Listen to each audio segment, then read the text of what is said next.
I'm delighted to be speaking today with Erik Fyrwald, CEO of Syngenta Group. Syngenta is a large international company providing agricultural science and technology. Revenues $33.4 billion, EBITDA $5.6 billion, and 59,000 employees. Number one in the world in crop protection, patented and off patents, and we'll come back on this. Number three in the world in seeds, and importantly, bought in 2017 by ChemChina for $43 billion, at the time the largest ever by Chinese company. And of course, since then, the company has been taken off the stock market. Erik himself is American. He joined Syngenta as CEO in 2016. Prior to that, he had a very successful career at DuPont, where his last position was Vice President of the Agriculture and Nutrition Division. He was then CEO of Nalco, a leading water treatment products and services company, and of Univar, a leading distributor of chemistry and related services. He serves on the board of pharma giant Eli Lilly and on the UN World Food Programme Farm to Market Alliance. Erik, welcome and thank you for joining us today. Thank you, Jean-François. Great to be here. Maybe as a start, tell us a bit more about the products and about the innovation process. So, crop protection, what does that include? Crop protection includes products, chemistries that help plants fight diseases, insects, and weeds. We also have biological products now that enhance the chemistries and enhance they're like vitamins for the plants, enhance the ability of plants to grow and to combat diseases and insects. So the first part sounds like pesticides, is that that's another term kind of the layman term for this. The second one felt more like fertilizers. Well, it's more like vitamins. Okay. So fertilizers are essential nutrients like food, but the biologicals are more like vitamins that help the plant combat diseases and insects, but also to grow in things like drought conditions or cold conditions and in various conditions. Okay, now you do crop protection both based on chemistry and biologicals. Please explain the difference to us. So the chemistry are things that are kind of like medicines. They absolutely take care of the disease, the insects, or the weeds. The biologicals can enhance that ability of the chemistry to take care of those things, those pests, but also are like vitamins because they strengthen the plant. The way we look at it globally is in most markets, you cannot grow a good crop without the chemistry because it enables the plant to realize its yield potential. The biologicals add to that and can reduce the amount of chemistry needed to get the same yields, but also enable the plant to better protect itself against dramatic weather extremes, cold, wind, drought, for example. Chemistry is quasi-mandatory and biologicals is optional? Biologicals are more developing now. Okay. The chemistry has been used for many years. It's getting better all the time, and therefore we're using far less volume of chemistry. During my time in agriculture, the amount of chemistry used has gone down by 90%. People don't realize that. Yeah. But that's been because we're using better chemistry.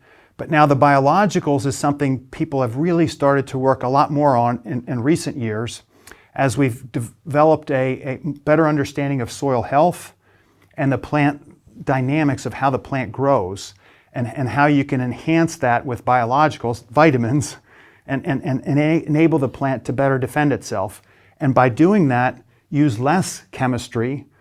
Are the innovation cycles similar? Because my understanding is that on the chemistry side, the innovation cycle has become longer and longer and more expensive, in part because of regulatory constraints. Yeah, the chemistry cycle is about 10 years, very similar for plant health as it is for human health, for pharmaceuticals. And we're actually speeding that up by better knowledge of the chemistry and better knowledge of how it works with the plants, just like in pharmaceuticals. But it's still a long cycle process that requires a lot of regulatory steps. The biologicals are in most jurisdictions much faster to get through the regulatory process. You still need to test them. You still need to ensure the safety for humans, for the soil, for non-target pests, but it's a faster cycle process. Now, you're number 1 in the world in crop protection, number 3 in seeds. Tell us about the seed business. The seed business is a very important business. We came from farther behind when we were formed as Syngenta 23 years ago, but we've been building the seed business in a number of crops, a number of field crops. So corn, soybeans are the largest field crops in the world, rice, wheat, barley, and other field crops. So that's one unit. And then we have another unit called vegetable seeds, where we do fruits and vegetables. So tomatoes, watermelons, cucumbers, many hundreds of vegetables. And what's the difference between the number 3 in the world and the number 1 in the world? The number 1 has more plants, or they just sell more of the same you do? They have more market share, particularly in large markets like the United States and a few other markets. Now, you operate globally. My understanding is your top 3 markets are US, China, and Brazil. Correct. What percentage of your revenues is that, those 3 markets? Those 3 markets together are about $14 billion. So out of 33 billion, almost half of our business. And the rest also has some big chunks or is widely distributed? Well, there's some very other next tier markets, which I would say Canada, Argentina, Australia. Europe as a whole is significant for us, but Europe's about the same size as North America, for example, for us, all of Europe. And then in Africa, South Africa is a big market for us. I was about to ask you about Africa because recently I had a discussion with someone who's working in the agricultural industry, and the person said, you don't understand the fact that Africa, of course, needs to feed Africans, but going forward, Africa might be critical for the world's food supply because, he said, 2/3 of the non-yet cultivated arable land lies in Africa. Is that also how you see it, that Africa will become very important, not only to feed Africa, but also to feed the world? Well, Africa is very important to feed Africa, and today Africa doesn't come close to feeding Africa. Right. There's lots of fertile land that has not been developed. There's a lot of farming done in Africa today that's not very productive. So Africa is a high priority for us, both because there's lots of potential and because the population growth there is huge. So Africa is going to have the largest population in the world, and it's the fastest growing population. And today there's massive imports of food and agricultural products to Africa. Africa, the last numbers I saw were over $40 billion of imports, net imports into Africa. And that needs to change because you think about the political stability. More people are employed in agriculture than anything else. Right. And if Africa is going to develop, we need to have healthy farmers in Africa so that their kids go to school, so that they have incomes, and that then the kids either can come back to farming or do other things. But it's fundamental for Africa to succeed to be able to feed itself. Is there a bit of a vicious circle? I'm a poor farmer. I don't have money to buy products that would help increase my yield, and as a result, I don't have big yields, and as a result, I'm poor. I mean, and I can't buy. So how do you break that cycle? Do governments play a role? Governments absolutely play a role. And what we are doing, I've been to Africa 3 times this year. And Africa for us is about a $500 million business. Now it's growing nicely, but 500 million out of 33 billion is not big. It's a little. So you're going more often than the revenues would justify. Far more often for 2 reasons. One is it's important for the future of our company, but I also believe it's important for the future of the world for companies like Syngenta to work with NGOs, and we have a Syngenta Foundation that does a lot of work in Africa, but to work with other companies and country governments to lift up smallholder farmers in Africa. Because if they don't, then African countries can't succeed without a strong agriculture system in that country. And you need to prime the pump, right? And you need to prime the pump by there are many efforts in Africa where people are bringing a piece of the puzzle. Right. The issue is, to be successful, you have to bring a solution to farmers. And I'll give you a quick example. So I was in Tanzania 2 weeks ago. And in Tanzania, what we've done is we've partnered with a company called Wilmar. Wilmar is a Singapore-based global agriculture company like Cargill or Bunge or others, or ADM. And they have a large rice mill that they've built in Tanzania, world-scale rice mill. Instead, what they were doing is importing rice to be able to process it in Tanzania and then exporting the rice. Doesn't sound very ecologically sound. Well, it's also not really helping Tanzania much. Right. So what they did was they partnered with us, and we partnered with the Tanzanian government and Yara, a fertilizer player, and we put together solutions for rice farmers in Tanzania. We were able to help teach them how to grow rice well and give them the right seeds, the right fertilizer, the right crop protection at the right amounts to be able to more than double their yields and get their quality to what Wilmar needs for their rice mill. Right. And so now Wilmar is expanding the rice mill from 100,000 tons a year to 300,000 tons a year because they can source locally. And the joy on the faces of these farmers, we had hundreds of farmers come to an event to talk about this, and they brought their kids, and they were just talking about how their lives were changed because now they're getting a good price and much higher yields for their rice. That kind of model, the collaboration between companies, downstream inputs, and the government, bringing solutions to farmers and then giving them a market for it. That's how we lift up African agriculture.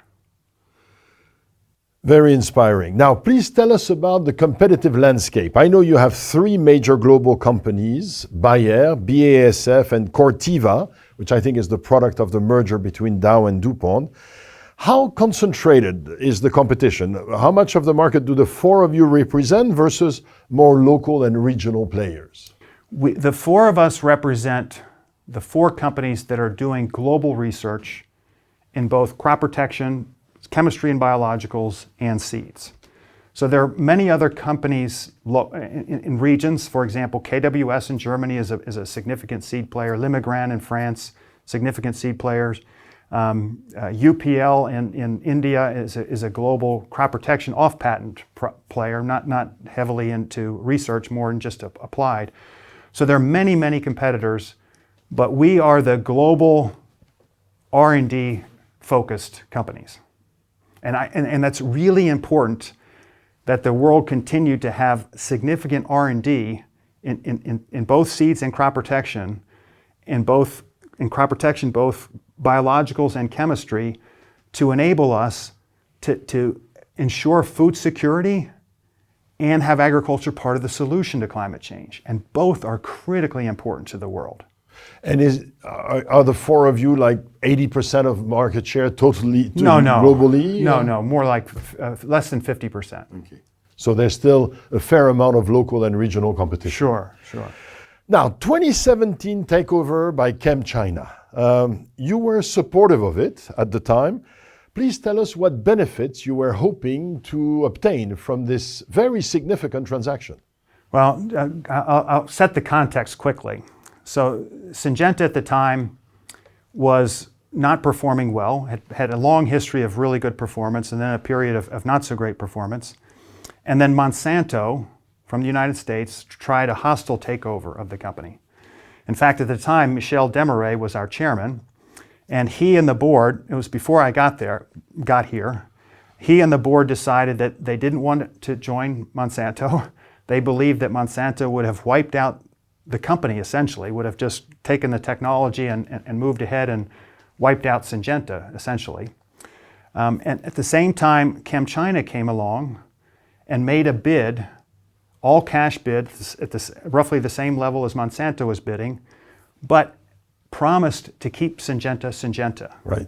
And Michel Desmarais negotiated a great deal for ChemChina, for Syngenta, and I think for agriculture, by ensuring that for 5 years, Syngenta would be managed the same way with a global board of directors, with commitments to research and to development and to investing in the company and staying headquartered in Switzerland.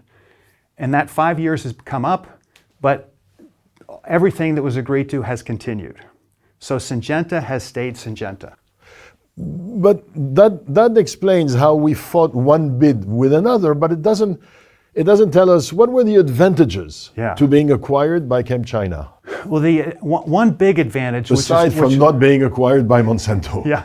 So one big advantage, which is what attracted me, was Syngenta had a long history of really good innovation and technology, a great historical culture, dating back, by the way, 257 years in Switzerland. So I saw this high potential with the company. But one major market, China, had not been penetrated by any of the majors. Right. And I had visited China every year since 1990. And I knew that China had lots of potential in agriculture, but I also knew that the agriculture in China was depleting the soils, right, was harming the water. There was a lot of water pollution from agriculture, using old chemistries and too much of them, and it just was not where it should be. So I believe that this acquisition could give us the chance to learn how to better play in China and help transform Chinese agriculture, which is exactly what's happened. So when we were acquired in 2017, we were $300 million sales in China. Last year, we were $7.7 billion in China.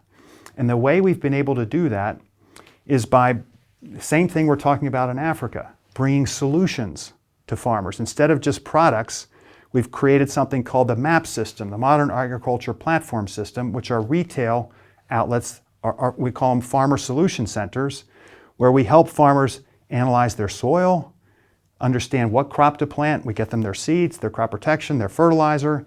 We help them dramatically improve their yields, improve their soil health, reduce the amount of chemistry they use to protect the environment, and then they get higher quality, so they're getting higher yields, higher prices, and transforming the agriculture in China. How labor intensive are these additional services that you're describing? Is this mainly tech-driven or is this people-driven? It's both.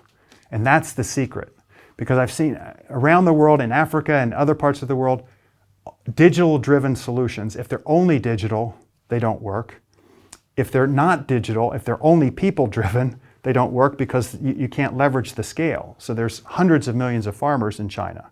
So we have now 700 MAP centers across China, each of them with a set of agronomists, 4 to 6 agronomists, that can teach farmers live. The farmers can come into our centers and learn. They go out to the farms when the farmers are having challenges, but they also use digital tools, imaging tools to monitor the farms to see where the problems are. Things like application of crop protection products, of fertilizer, of water, and of seeds, now going more towards drone applications because there's less labor and it's higher precision. Now, this sounds like a very different business model than what you guys historically have done, right? Completely new business model than anybody's doing in the world, really. How challenging is it for an organization as large as yours, with a business model as well established, to suddenly start pursuing a business model that, again, involves a lot more capabilities, a lot more people, and also capabilities that you guys didn't have before? Well, it has been a challenge, and it's taken us 7 years now to really get going well with it. And it's still not in total profitable, but each center that's been there for more than 2 years is profitable, but we're adding centers we're taking all the earnings and adding in new centers. It's kind of like the Amazon model when Amazon was building.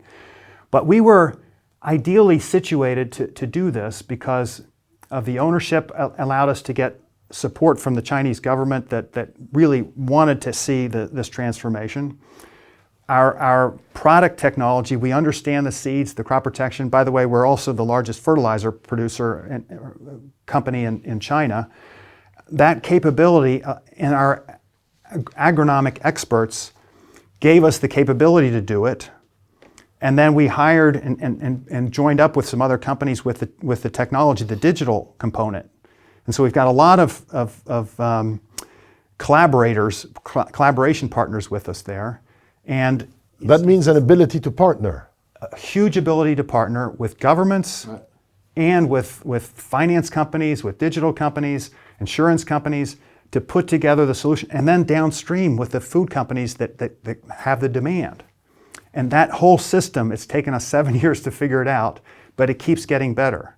And that concept is what we've been taking to Africa. Now, the model in Africa is going to be different, but it's the same concept. Bring solutions to farmers to enable them to farm better through collaborations, and then connect it to the downstream demand. I have colleagues who study collaboration capabilities, and they're saying that some companies are just really much better than others at collaborating and at functioning within an ecosystem. Is this something that you guys had to develop and learn? Yes, we're absolutely learning it. And I'll give you an example. 3 weeks ago, I was in China, and I was in China with the CEO of the Nature Conservancy, the largest environmental NGO in the world. She and I went to China. We coordinated our timing in China, and we went to visit a MAP farm that is supplying Nestle with low-carbon wheat, regeneratively grown wheat that has 50% less carbon emissions, greenhouse gas emissions, than other wheat grown in China, across China. So, and obviously we met with some government officials. So you just think about it, 7 years ago, we didn't work with any NGOs. We didn't work with any food companies. We didn't work with governments. And here we are doing that in China. And by the way, the head of the Nature Conservancy Agriculture, a guy by the name of Michael Doan, flew at the same time I did from there to Tanzania, where we're doing the MAP model in Tanzania. So these are collaborations that we never even thought about before that are happening locally and globally. And it's really helping to drive agriculture forward, but also our company. Over the last few years, the Syngenta Group's top line has grown faster than your competitors or your major competitors. Bottom line, slightly less fast. What explains growing faster on the top line and less fast on the bottom line? So 7 years ago, our MAP business in China was zero. Last year, it was $3.3 billion.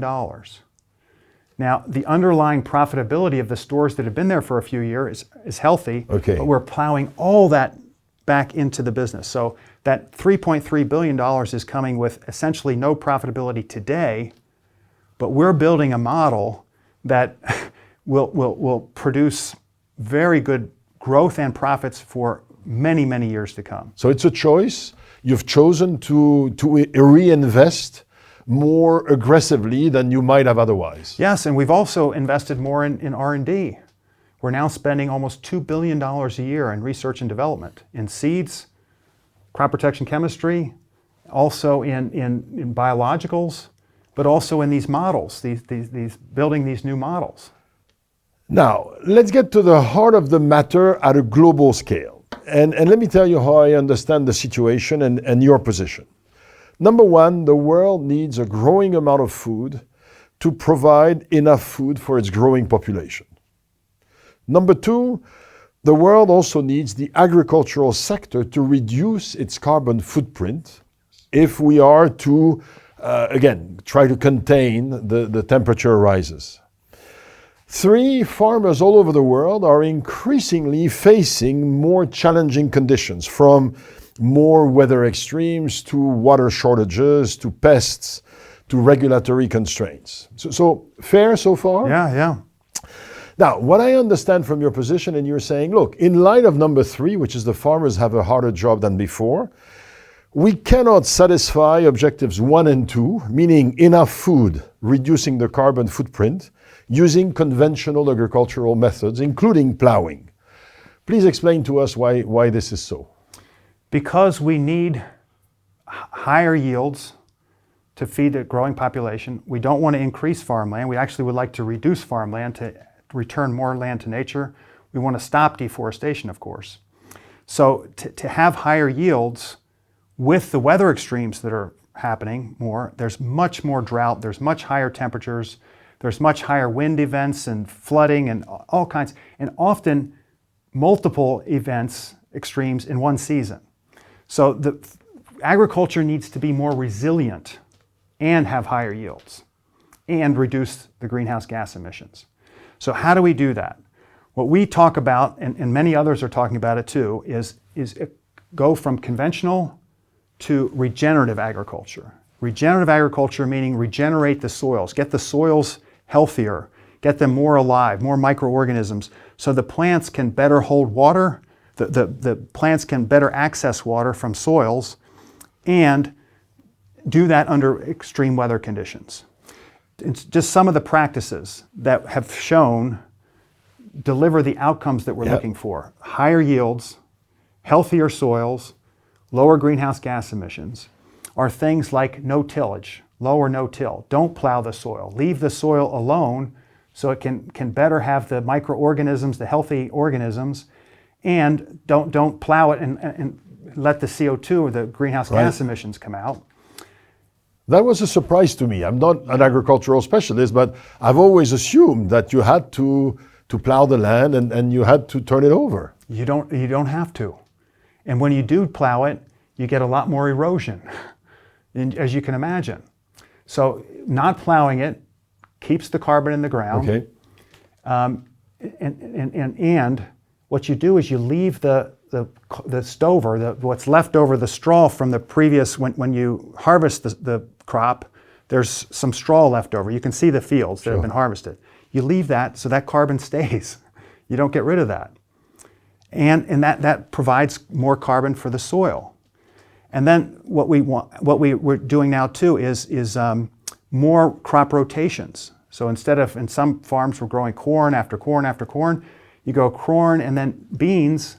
The beans put nitrogen back into the soil, the corn takes them out, so that you have a natural rotation that enhances the ability of both plants. And then the other thing that we're promoting is so no-till, crop rotations, and precision agriculture. So imaging to see the land and see where the yields are lower, see where the more fertilizer is needed, or where the pests are, where the crop protection is needed, rather than going everywhere, going where it's needed. And those techniques are really important to really change agriculture. And then the one other one in much of the world is cover crops in the winter. So in the winter in northern climates, you have the soil is just bare. And then you can think of the high winds eroding the soil. Okay. And there's no carbon in the soil. So if you plant a cover crop in the winter, you get carbon into the soil and you avoid the soil erosion from the wind.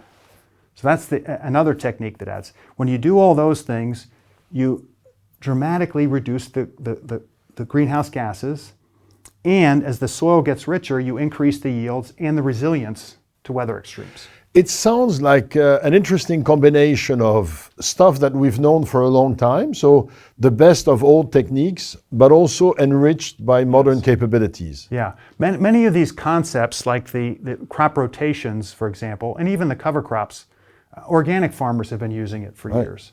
But the no-till requires modern technology to not till, for example. So it's a combination, and new seeds enable the plants also to better protect themselves and to grow under tougher conditions.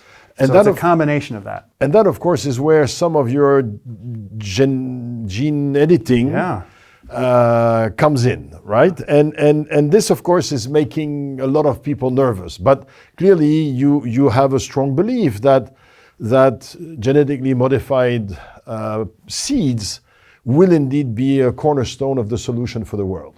So genetically modified seeds today are already in use heavily in the major agriculture countries. So the US, Canada, Brazil, Argentina, Australia, South Africa, Vietnam, many other countries.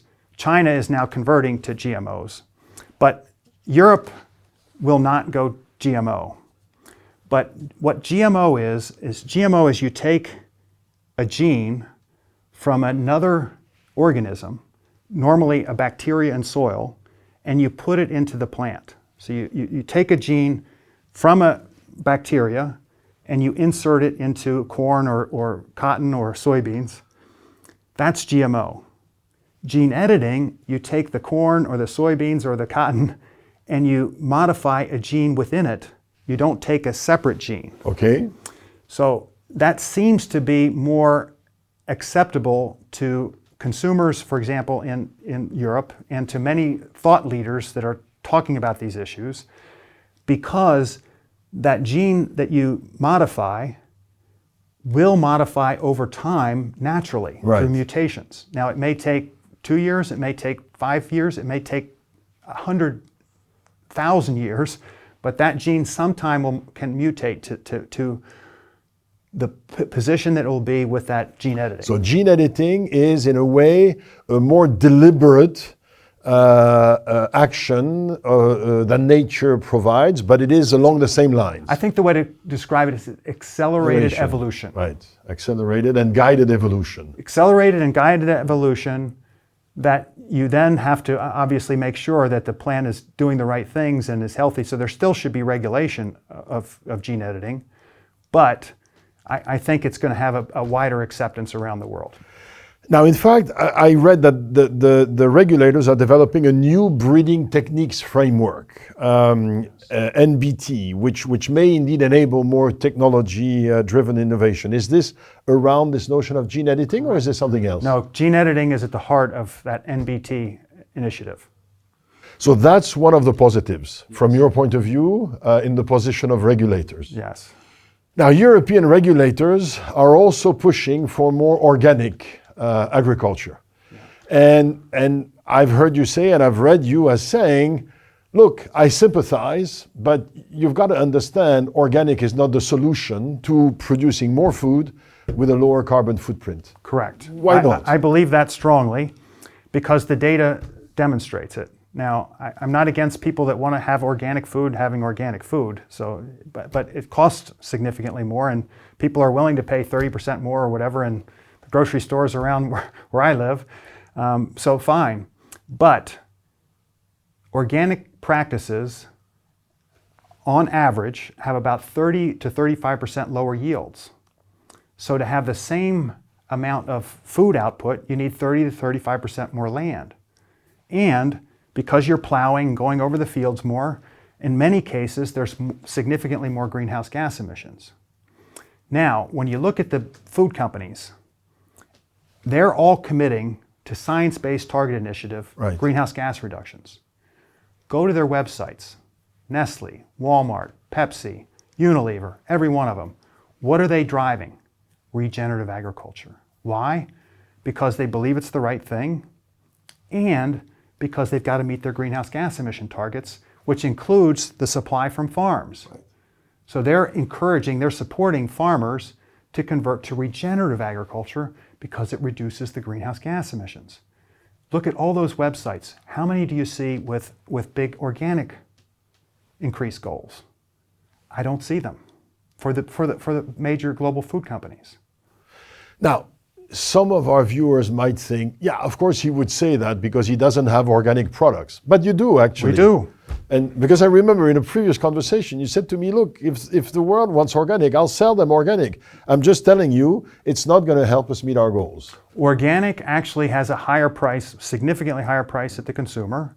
And therefore, the farmers can pay for a higher price for the seeds and the pesticides that they use. And they do use pesticides, and we make organic pesticides.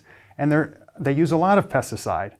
But I don't think it's the right thing for the environment of the world. And according to the USDA, who's done a lot of research, they say there's no nutritional benefits to organic versus other foods. Can you still understand the lack of confidence on the part of lots of people, maybe particularly in Europe, it's true, versus this, or are we simply refusing to accept the benefits of technology and technological progress in an industry which is different from other industries? On the pharma side, we have accepted the fact that there's new technologies and new molecules. On the agricultural side, it seems to be more resistant. Yeah. Can you still relate to it, or are you looking at us and saying, come on, get with the program? No, I think I understand it. I mean, I talk to kids and people that are very much committed to organic, and I listen to them, and that's, you know, that have the right to feel that way and want organic foods. What I do think is really important is understand the data, understand the facts. And I think it's really important for the future of the world, given the existential threat of climate change, that we have a carbon label on foods, that we understand that what the carbon footprint is of foods. Today in China with our MAP centers, we actually in more than 100 products now go all the way to the consumer and have a MAP beside logo and a QR code. The consumer scans the QR code and sees the greenhouse gas emissions and how much pesticide was used versus standard in that area. I think that consumers will pick foods with lower carbon emissions. And I think that's the key to that's where we really need to get to, because then it's no longer an ideological discussion. It's a fact-based discussion about how is this food impacting the environment. Okay. And so the ability to scan a QR code and see the farmer that grew their tomatoes or their apples or their strawberries and see the sustainability data is exciting to them. And we could do it there because we have blockchain technology there, and we're building this value chain with the food companies. In the US and Europe and most of the world, all these steps along the value chain are built. And they're difficult to change it all at once. In China, we were building it, so we could create it. Now, this modern agriculture platform, MAP, exists in China. You said we're going to adapt it for Africa. We've started to adapt it for Africa and parts of Southeast Asia. But Europe and the US, impossible because of what you just said. Well, in Europe and the US, there's already very developed channels. Okay. So what we're doing in both markets is we're working with the channels to promote regenerative agriculture and the products and the approaches, the agronomic approaches to do that. And by the way, which is great because the food companies want it, which is great, the downstream wants it, so it all fits together. But the value chain is already set up, and now we need to modify the value chain approach to regenerative and scale it up. But everybody believes that and are committing with science-based target initiatives involving Bayer and Corteva and BASF certainly, that we're all committing to greenhouse gas emission reductions, both in our facilities, but also in the value chains that we play in. So what I see is a convergence on this regenerative agriculture. Now there's some different views on what practices and what products should be used, but I think the outcomes we're aligning on. And that's not just with other input companies, that's with the ADMs and the Bungys and the Cargills of the world, but also the food companies around lower greenhouse gas emissions, healthier soils, less water, and higher yields. So, encouraging organic by regulators, not sure. New breeding techniques framework, good thing. What else could and should regulators do to help us transition more quickly to a lower carbon agriculture? Well, it takes about 3 or 4 years to get a biological up and running in the United States and Canada and Brazil and Argentina. It takes 8 years plus in the EU. Even on chemical pesticides, the EU regulatory process doesn't consider the benefits. So I'll give you an example. We recently in the last few years have developed a fungicide that's more effective, safer, and 20% less volume. And it's being used all over the rest of the world, but not in Europe. It's not approved yet because the European process doesn't look at the benefits, the greenhouse gas emission benefits, the reduced volume benefits. It only looks at, is there any data here that we have any questions about, and just it goes on forever. So they look more at the danger, not at the benefits. They have the precautionary principle, which I think it's a good idea. We all want products to be safe and to ensure that they're safe, but you have to also include the benefits, right? Because you can't have zero risk with all new technologies and have the benefits. So you've got to have some balance there. Zero risk limits innovation quite drastically. Yes, well, zero risk to where you have to test forever. Right. There has to be a reasonable period at which scientists can agree, regulatory scientists can agree that that product is safe. Now, as you know, Erik, I'm a leadership professor, and so I cannot conclude this discussion without asking you a few more personal questions. This is your third CEO position after Nalco and Univar. Of course, different industries and everything, different locations, but what stays the same and what differs across these three jobs? Well, this company is much bigger than my previous companies and much more complicated given that I'm an American running a Swiss-based company that's owned by the Chinese. And you can imagine with the geopolitics that there's a lot of interesting dynamics every day. Plus a challenging marketplace that we've been through COVID. We're going through still a war that's horrendous. So more complexity now and much more stakeholder management. But much more of both. Okay. What I would say gets us through that, me and our team, is purpose-driven. Is this feeling that we play an important role around food security, climate change, and I would say showing that we can work across countries, across geopolitics. Are there some aspects of the job that kind of remain the same? Sure. Making like sure what? that you've got a great team. Okay. The people, the leadership capability, that you've got a clear purpose, that you've got clear strategies by business unit, the right focus, and that the company hangs together and it makes sense to be together, and then a good execution process, that the different units are executing well and you're getting good feedback about how that's working and able to support the units, which makes it make sense to be together as a company versus just separate companies. Right. What percentage of your time do you spend managing key stakeholders, internal or external? A lot more than I would like. A lot more geopolitics than I would like. So I spend every other month or so, I'm a few days in Washington or someplace in the United States, just talking to people, explaining what Syngenta is, explaining how we're run. Because if an American politician just hears from somebody else that Syngenta is a Chinese-owned company, then they immediately think, oh, well, we don't want them to own land here, we don't want them to be part of the U.S. food system. But when we tell them that we've been in the United States supporting farmers for many, many years, it's the same people. No Chinese have come to the United States from this acquisition. We've got the same people, the same team, and we've invested more serving farmers. And I show them the data, I show them the pictures, I take them to our sites, then it's a different feeling. Right. And then also when we talk about, okay, agriculture, why should agriculture be geopolitical? Why shouldn't it be an area of collaboration instead of antagonism? Then it's a better conversation.